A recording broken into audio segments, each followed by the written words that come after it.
এই গল্পের বইটা পড়তে পড়তে ভাবছি আজকে রাতে কি রান্না করব। তবে গল্প বইটার নামটা একটু বলি। যে গল্পের বইটা আমি পড়ছি এই বইটার নাম হচ্ছে এক নদী অনেক ঢেউ। ভীষণ প্রিয় বই আমার।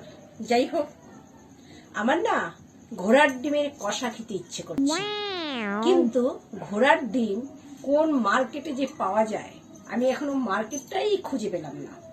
তোমরা বলো তো কোন মার্কেটে পাওয়া যায়? যদি পাওয়া যায় আমার ঠিকানায় পাঠিয়ে দিও।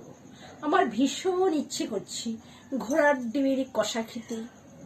তার বদলে আমি তোমাদেরকে অনেক কিছু রান্না করে খাওয়াবো, যেমন মটন কষা, চিকেন কষা, পনির, চাটনি ফাটনি হেন তেন সব।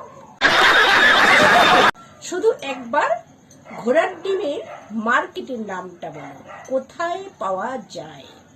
আমার ভীষণ কষা খেতে ইচ্ছে করছে। বাই।